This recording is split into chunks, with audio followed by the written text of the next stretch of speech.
No!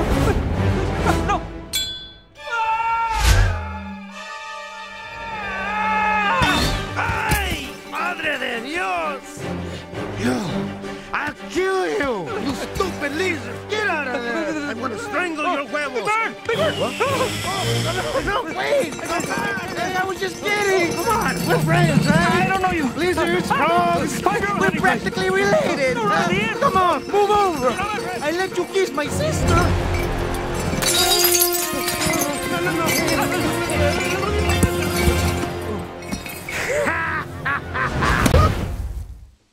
Hi, I'm Dave Bjorkgren, Managing Editor of the News of Delaware County.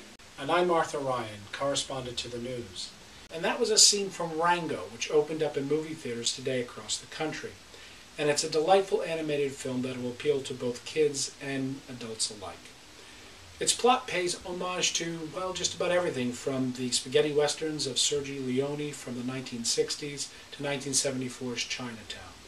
Its director, Gore Verbinski, who gave us the first 3 Pirates of the Caribbean films, teams up once again with Johnny Depp.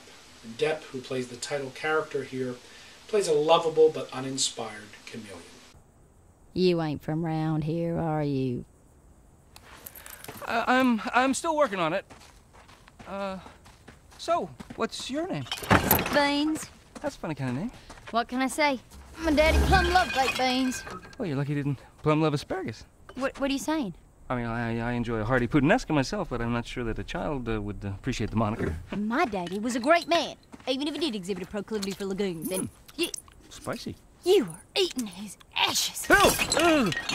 You carry his remains? No, his ashes. He loved to smoke.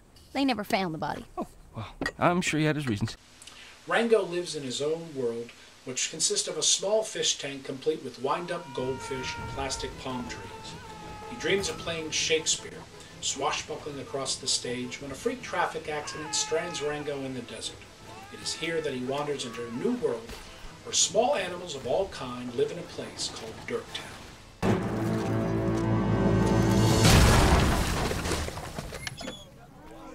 Did you see that? What do you think, Doc? This hawk is dead. Circle of life. Once there, Rango not only gets his name, but a chance to be someone important. As the town's new sheriff, Rango embarks on a mission to find out where all the town's water has gone. What is this? That there's Rango. He ain't afraid of none of you. Is that right?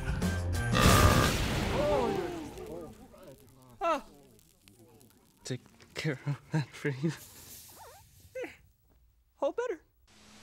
And I think, Dave, what I liked the most about this film was its ability, like all great kids' films do, to appeal to the target audience of the young people and the adults as well. Yeah, I almost would say, yeah, it's a kid's movie, but there are so many aspects to it that will appeal to adults. Sure. The landscape is dreary, beautifully animated, but it's a desert scene. This is very realistic looking. Yeah, almost to the point of being like ugly. But, Yeah. But you need that Right. in order for the plot of the missing water to really exactly. be believable. Everybody here looks like they are really thirsty, and everything looks dried out and barren. Yeah. So that's definitely a way to go. There's also sort of a philosophical concept of following Rango's journey as he sort of moves through this self-realization. Yeah, finding out who he is. Yeah, and then there's the subplot of the trying to figure out where the heck the water is. That's another thing I liked about the film too, was the idea that they're throwing in this plot line, this minor plot line from Chinatown, where the depletion of the town's water has something to do politically with, in this film, it's the mayor, who's voiced by Ned Beatty, who even throws in lines from Chinatown, the future Mr. Rango, future, which is right out of John Huston's character from Chinatown, which was so much fun, again, for the adults in the audience as opposed to the kids who are enjoying it on a totally different level. Right, yeah. I mean, the kids will appreciate the chase scenes and the gross out. And the silliness of it. And the silliness, yeah. I also found there was a sort of an adorable quirkiness about it. They threw things into the film that don't seem to serve any real purpose, but yeah. They do the ritualistic dance before they go find the water. Yeah. And like, why? Yeah. And it's very funny. And exactly. Even Rango sort of comments on it, like, "Did you do this all the time?" Right. Yeah. It's stuff like that. But it's fun. Definitely, yeah. But I also liked, again, some of the other touches that they throw in that, again, are homages to the classic spaghetti westerns of the 1960s that they're really sending up in this film. And I love the touches that the composer Hans Zimmer put in. Again, motifs that were made famous of the spaghetti westerns in the 60s are all found here. There's even that one great shot when Rango goes into the saloon for the first time, and the camera's above looking down through the very squeaky fan, and even the sound effect of the fan was right out of Once Upon a Time in the West. And again, it just makes it enjoyable for the audience on a whole other level when the one human character in the film shows up called the Spirit of the West. Right, that was a great moment. A great moment. And again, I'm sure kids are shaking their heads, and why are all the adults laughing in the movie theater? Like, what's going on? What's going on? But it was so obvious a representation of one of the most famous, iconic characters from those spaghetti westerns that it just made it all the more enjoyable.